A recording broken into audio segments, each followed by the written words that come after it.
Assalamu alaikum, second year bio students. I hope all of you are doing very well by the grace of Allah. Welcome to lecture number 2 of our chapter 24 evolution, and our today's topic is evolution from prokaryotes to eukaryotes. Before we move on and study about the process of evolution from prokaryotes to eukaryotes, one thing to remember from our previous lecture is that when we studied about different scientists and their contributions in the studies of history of life, जो उनकी different contributions थी history of life को पढ़ने के अंदर, अगर इन सारे scientists की thinking या इनकी propositions को हम categorize करें तो हमारे पास दो groups आते हैं. We get two school of thoughts. First group is called creationists and the second group is called evolutionists. Creationists वो group हमारे पास है who believe in theory of special creation, and evolutionists हमारे पास वो group of school of thought है who believe in theory of natural selection. Theory of special creation के according इनका ये believe है इन ग्रुप ऑफ पीपल या इन साइंटिस्ट का कि जो लाइफ फॉर्म है जिसको हम प्रेजेंट फॉर्म में देखते हैं, प्रेजेंटली हमें वो जिस फॉर्म में नज़र आती है, ये इसी फॉर्म में ओरिजिनेट हुई हैं या इसी फॉर्म में क्रिएट हुए हैं और इनके अंदर कोई चेंजेस नहीं आए from their beginning to their present form. और इसको हम कहते हैं ये थ्योरी ऑफ स्पेशल क्रिएशन है, जिसके अंदर बिलीवर्स में एक हमारे पास कार्लोस लिनियस का भी नाम है who believed in theory of special creation. On the other hand, the second school of thought evolutionists जो हमारे पास है, इनकी थिंकिंग ये थी या इनका बिलीव ये है कि जितने भी लिविंग ऑर्गेनिजम्स हम प्रेजेंट फॉर्म में देखते हैं ये एक्चुअली सिंपल लाइफ फॉर्म से ओरिजिनेट हुए और इनके अंदर डिफरेंट चेंजेस आते गए, डिफरेंट अडेप्टैशंस आती गई और जिन जिन ऑर्गेनिजम्स ने अपने अंदर अडेप्टैशंस लाई वो सरवाइव करते गए या उनको नेचर ने सिलेक्ट कर लिया, जबकि दूसरी लेस एडवांस्ड और लेस अडेप्टेड जो स्पीशीज़ थी, सिंपल लाइफ फॉर्म्स थी, वो एक्सक्लूड होती गई through the passage of time. So ये दो हमारे पास स्कूल ऑफ थॉट्स हैं जो हमें एवोल्यूशन या हिस्ट्री ऑफ लाइफ को स्टडी करने में हेल्प करते हैं. तो ये जो दो ग्रुप ऑफ थॉट्स हमारे पास आए हैं जिसमें क्रिएशनिस्ट और एवोल्यूशनिस्ट हैं, इसमें से क्योंकि एवोल्यूशन वो कॉन्सेप्ट है जिसके ऊपर हमें एविडेंसेस मिलते हैं अपने पास से, लाइफ फॉर्म्स के अंदर से हमें एविडेंसेस मिलते हैं, तो इसलिए इस कॉन्सेप्ट को हम लेकर आगे डिफरेंट लाइफ फॉर्म्स की हिस्ट्री को स्टडी करते हैं. सो एवोल्यूशन को स्टार्ट करने के लिए या एवोल्यूशन को स्टडी करने के लिए सबसे पहले हमें ये जानना चाहिए कि ओरिजिन ऑफ लाइफ कहाँ से हुआ या लाइफ ओरिजिनेट कहाँ से हुई. तो इसके ऊपर जो हाइपोथेसिस या जो स्पेकुलेशन पेश की जाती है उसके मुताबिक देयर वाज अ टाइम जब इस अर्थ का जो एटमॉस्फेयर था वो अभी क्रिएट नहीं हुआ था, यानी लिवेबल एटमॉस्फेयर नहीं था. इसके टेम्परेचर जो थे अर्थ के वो बहुत हाई थे. इस वक्त पर जो बिल्कुल बिगिनिंग ऑफ अर्थ थी, इस टाइम पर कोई भी लिविंग बीइंग, कोई भी लिविंग सेल जो था वो सर्वाइव नहीं कर सकता था या प्रेजेंट नहीं था अर्थ के एटमॉस्फेयर में. ऐसे टाइम पर जबकि the entire earth was covered by oceans, उन ओशंस के गहराई में अंडर वाटर कुछ हॉट स्प्रिंग्स थे. हॉट स्प्रिंग्स आप ऐसे कंसीडर करें जैसे प्रेजेंट टाइम पर हमारे पास वोल्केनोस हैं जो कि हॉट लावा इरप्ट करते हैं, उसकी जगह पर हॉट वाटर जो ज़मीन के कोर के अंदर से हीट अप होकर निकलता था, वो इन ओशंस के अंदर जो था वो गहराई में ये स्प्रिंग्स प्रेजेंट थे, हॉट स्प्रिंग्स थे, जिनको नाम दिया जाता था हाइड्रोथर्मल वेंट्स का. ये जो हाइड्रोथर्मल वेंट्स थे जहाँ से हॉट स्प्रिंग्स या हॉट वाटर एमिट होता था अर्थ के कोर के अंदर से, यहाँ पर जो चीज़ें प्रेजेंट थी, यहाँ पर अबेंडेंस थी एनर्जी की और रॉ मटेरियल की, और रॉ मटेरियल में डिफरेंट ऑर्गेनिक मैटर आ जाता है. तो ये जो एनर्जी और ऑर्गेनिक मैटर या रॉ मटेरियल था, इन दोनों का कॉम्बिनेशन जो था उसने सबसे पहला सेल फॉर्म किया या सबसे पहली जो सिंपलेस्ट सेल फॉर्म थी उनको ओरिजिनेट किया. तो हम ये कह सकते हैं कि ओरिजिन ऑफ लाइफ के ऊपर जो हाइपोथेसिस हमें मिलता है वो हमारे पास हाइड्रोथर्मल वेंट्स हाइपोथेसिस है. अब इसको सपोर्ट करने के लिए या इस हाइपोथेसिस को स्टैंड करने के लिए जो हमारे पास एविडेंस आता है वो ये हम कंसीडर करते हैं.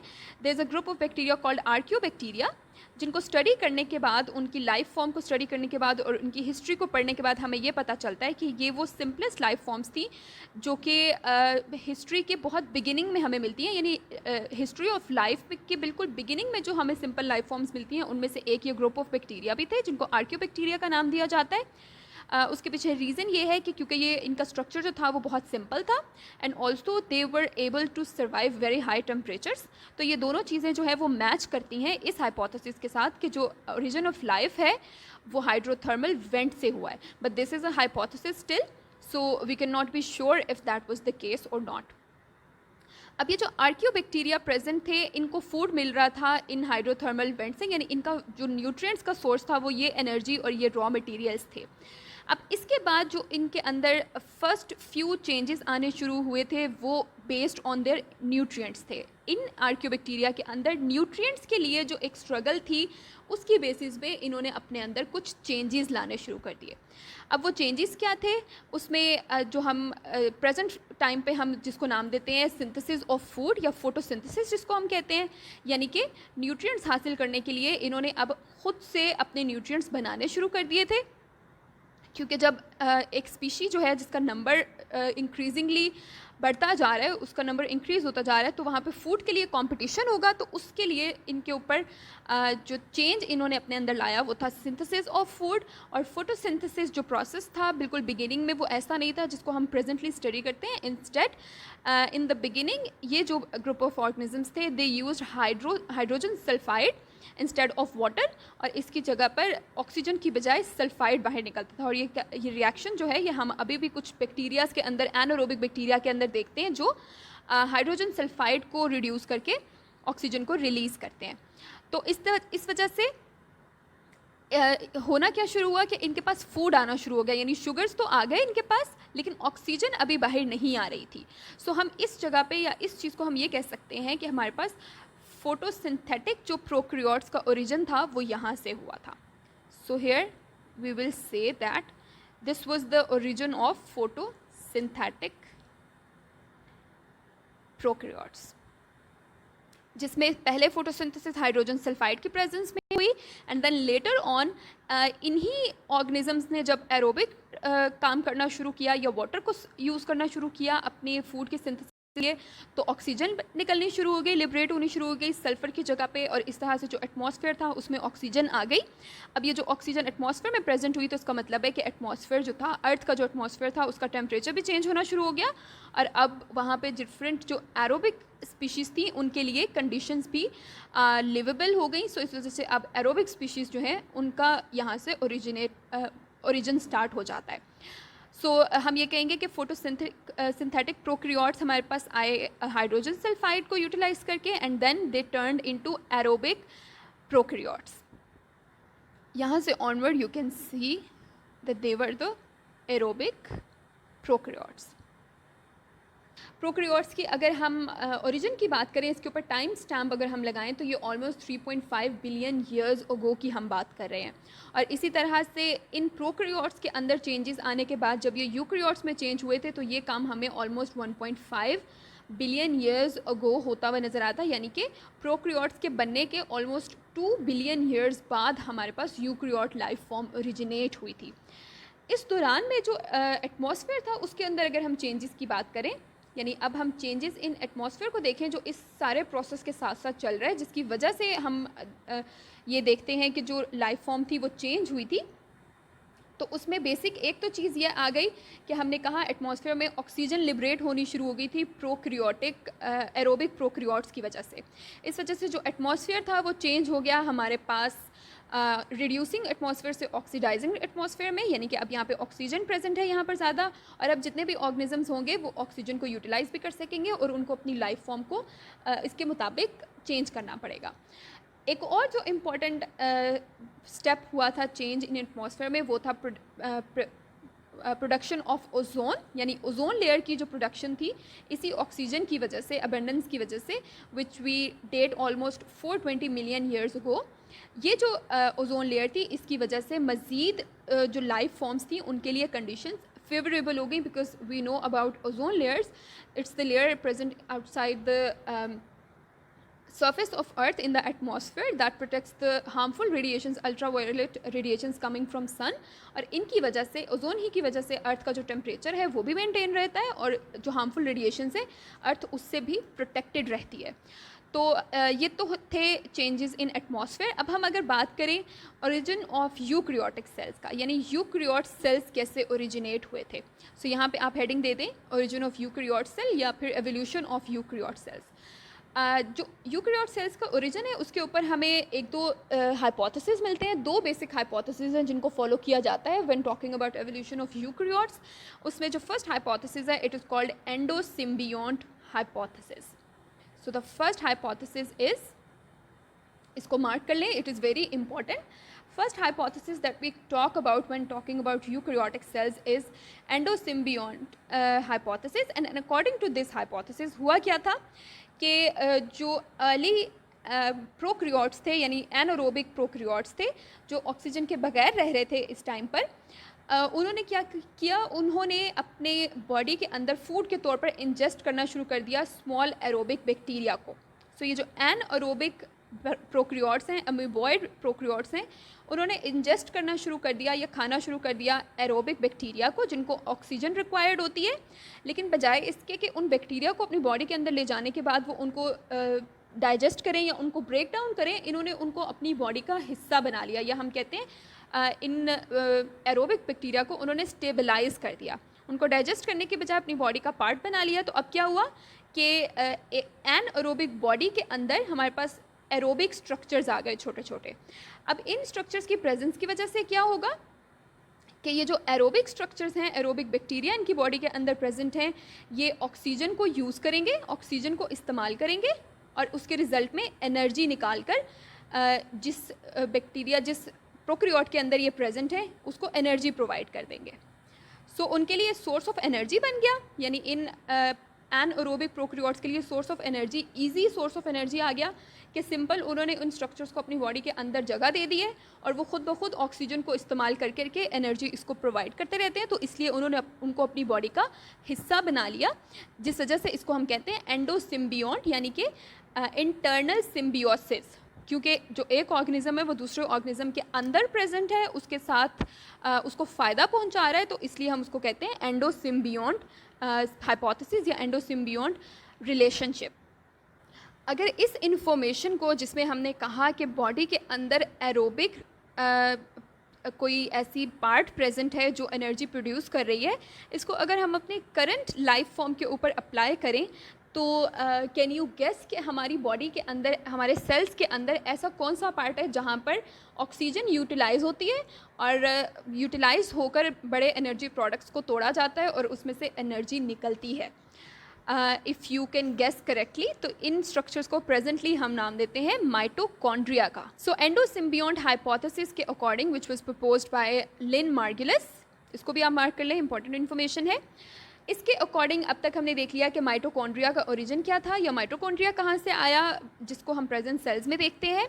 इसके अलावा जो नेक्स्ट स्ट्रक्चर की प्रोडक्शन इसी हाइपोथेसिस के अंडर फॉल करती है वो है फ्लैजेला की प्रोडक्शन या फ्लैजेला की प्रेजेंस। और ये फ्लैजेला कहाँ से मिले थे? इन प्रोक्रियोट्स ने इंजेस्ट किया था कुछ स्पाइरल शेप्ड बैक्टीरिया जिनकी शेप स्पाइरल होती है, इनके लॉन्गिट्यूडनल सेल्स इस शेप में अरेंज्ड होते हैं जिनको हम स्पाइरोकीट्स कहते हैं प्रेजेंट टाइम पर। इन्हीं प्रोक्रियोट्स ने जब इस तरह के बैक्टीरिया को इंजेस्ट करना शुरू किया, वंस अगेन बजाय इसके कि वो उनको डाइजेस्ट करते, उन्होंने उनको अपनी बॉडी के साथ अटैच कर लिया। तो अब इन प्रोक्रियोट्स के पास माइटोकॉन्ड्रिया भी आ गए हैं बॉडी के अंदर जो एरोबिक बैक्टीरिया हैं एक्चुअली, और इनके पास मूवमेंट के लिए स्ट्रक्चर भी आ गया जो कि एक्चुअली ये स्पाइरोकीट्स थे जो इन्होंने इंजेस्ट करके अपनी बॉडी का हिस्सा बना लिए थे। तो अब हम ये कह सकते हैं कि अब इन प्रोक्रियोट्स के पास एनर्जी की प्रोडक्शन का बंदोबस्त भी हो गया और उनकी मूवमेंट का भी बंदोबस्त हो गया, जिसकी वजह से इनका नंबर जो है वो इंक्रीज़ भी बहुत ज़्यादा हुआ और वो एक जगह से दूसरी जगह अपनी पॉपुलेशन को इंक्रीज़ करने के लिए मूव भी कर सकते थे। अब इसी तरह के स्ट्रक्चर्स के अंदर जब इन्हीं प्रोक्रियोट्स ने इंजेस्ट किया कुछ प्रेजेंट डे साइनोबैक्टीरिया को, ऐसे बैक्टीरिया को जो अपनी फूड को खुद सिंथेसाइज कर रहे थे या उनके पास ऐसे पिगमेंट्स प्रेजेंट थे जिनके ज़रिए से वो अपनी फूड को सिंथेसाइज कर रहे थे, जब इन साइनोबैक्टीरिया को इन्होंने अपनी बॉडी का पार्ट बनाया, अब इनके पास आ गए साइनोबैक्टीरिया भी, जिसको हम अब प्रेजेंट फॉर्म में अगर कहें तो हम कहते हैं ये हमारे पास हैं क्लोरोप्लास्ट। जब इन्होंने इनको इनटेक किया तो हमारे पास जो बिल्कुल सिंपलेस्ट या ओरिजिन जो था प्लांट सेल्स का वो हमारे पास यहाँ से आ गया। यानी अब ये वो सेल जिसके अंदर क्लोरोप्लास्ट भी है, माइटोकॉन्ड्रिया भी है, और ये अपना फूड भी खुद सिंथेसाइज कर रहा है और एनर्जी भी बन रही है। तो ये हमारे पास सिंपलेस्ट प्लांट सेल की फॉर्म यहाँ से आ गई। तो एवोल्यूशन के प्रोसेस में हमने क्या देख लिया, प्रोक्रियोट्स से यूक्रियोट्स किस तरह से बने, उन्होंने किस किस तरह से डिफरेंट ऑर्गेनेलिस को अटेन किया, और फिर अपने फॉर्म को चेंज करते हुए वो प्लांट फॉर्म में कैसे चले गए। और इसी तरह से अगर इन ऐसे कुछ सेल्स जिनके अंदर ये क्लोरोप्लास्ट नहीं था, जिनके अंदर ये क्लोरोप्लास्ट प्रेजेंट नहीं था, तो वो सिंपल हेट्रोट्रॉफ यूक्रियोटिक सेल्स के तौर पर सर्वाइव करेंगे। ये तो हमने बात कर ली एंडोसिम्बियोंट हाइपोथेसिस की। इसके अलावा जो एक और हाइपोथेसिस प्रोड्यूस किया जाता है about the evolution of eukaryotic cell, उसको हम कहते हैं मेम्ब्रेन इन्वेजिनेशन हाइपोथेसिस या मेम्ब्रेन इन्वेजिनेशन, जिसके अकॉर्डिंग ये कहा जाता है कि जो सेल्स थे प्रोक्रियोटिक सेल्स, इनके जो मेम्ब्रेन थी उसकी इनर फोल्डिंग्स होनी स्टार्ट हो गई थी एट वन टाइम। इनकी इनर फोल्डिंग्स की वजह से जो यहाँ पे इसके सेंटर में न्यूक्लियर मटेरियल प्रेजेंट था प्रोक्रियोट सेल में, जो हमें पता है मेम्ब्रेन के बगैर होता है, इस मटेरियल ने इन इन्वेजिनेशन में वन बाय वन मूव करना शुरू कर दिया। और इस तरह से ये जो इन्वेजिनेशंस थी ये फिर मेम्ब्रेन से सेपरेट हो गई, यानी ये पार्ट्स जो थे ये मेम्ब्रेन से सेपरेट होके अब सेल के अंदर आ गए। सेल के अंदर ये सेपरेटली एग्जिस्ट करना शुरू हो गए, जिनके अंदर न्यूक्लियर मटेरियल भी था और ये डबल मेम्ब्रेन बाउंड थे ये जो पार्ट्स थे। और लेटर ऑन इनके अंदर कुछ इस तरह के चेंजेस लाए गए जो जिसके अकॉर्डिंग इन्होंने डिफरेंट फंक्शंस परफॉर्म करना शुरू कर दिए। जैसे कि हम प्रेजेंट टाइम पर डिफरेंट डबल मेम्ब्रेन ऑर्गेनेलिस को देखते हैं, जिसमें माइटोकॉन्ड्रिया, न्यूक्लियस एंड क्लोरोप्लास्ट वगैरह हैं। अकॉर्डिंग टू दिस थ्योरी वो उनकी प्रोडक्शन का जो प्रोसेस था वो इस तरह से हुआ था।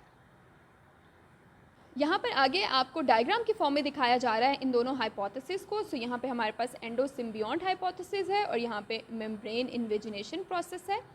एंडोसिम्बियोंट में आपको दिखाया जा रहा है प्रोक्रियोटिक सेल है, उसने एरोबिक बैक्टीरिया को इंजेस्ट करके खुद को एरोबिक प्रोक्रियोटिक सेल बना लिया। स्पाइरोकीट को जब इंजेस्ट किया तो वो बन गया मूवेबल प्रोक्रियोटिक सेल। इन सेल्स ने जब साइनोबैक्टीरिया को इंजेस्ट किया तो ये फोटोसिंथेटिक हो गया, जिसकी वजह से हमें प्लांट लाइफ जो है या प्लांट फॉर्म जो है वो मिल गई। और जिन्होंने इस तरह का प्रोसेस नहीं किया, इन ऑटोट्रॉफिक लाइफ फॉर्म नहीं इख्तियार किया, वो हमारे पास हेट्रोट्रॉफ्स आ गए, हेट्रोट्रॉफ लाइफ फॉर्म आ गई। On the other hand membrane invagination hypothesis के अकॉर्डिंग प्रोक्रियोट सेल है, उसके अंदर सेल मेम्ब्रेन की इन्वेजिनेशंस हुई हैं। ये इन्वेजिनेशंस मेम्ब्रेन से सेपरेट हुई और फिर वो सेपरेट ऑर्गेनेलिस के तौर पर काम करने लग गई, और इस तरह से हमारे पास जो यूक्रियोटिक सेल है वो ओरिजिनेट हो गया। इन दोनों में से जिस भी हाइपोथेसिस को हम ट्रू कंसीडर करें, क्योंकि ये हाइपोथेसिस हैं, so we can not be sure about either of these two speculations. तो इन हाइपोथेसिस में जिसको भी हम ओरिजिनेट करें, एक्सेप्ट करें, हम ये कह सकते हैं कि जो लाइफ फॉर्म थी वो एक फॉर्म से दूसरी फॉर्म में चेंज हुई है या उसके अंदर डिफरेंट चेंजेस आए हैं। एवोल्यूशन के डिफरेंट चेंजेस आने के बाद ये डिफरेंट यूक्रियोटिक सेल्स जब आपस में यूनाइट हुए ज़्यादा सारे, तो इनकी वजह से हमें जो present multi cellular life form नज़र आती है वो इन्हीं की वजह से ओरिजिनेट होती हुई नज़र आती है। वो चाहे हम इन सेल्स को कंसीडर करें या इन सेल्स को कंसीडर करें, either way we can say that evolution was the process through which the life form that we see today exists from the original life form. At the end, I have accumulated some important terms and questions from the topics that we have learned so far. I suggest that you write them down, write these answers along with their diagrams. So आपके पास एक notes बन जाएंगे आपकी assignment की form में, and it will help you in learning your chapter later on in the future as well. And I will see you in the next lecture, inshallah. Allah Hafiz.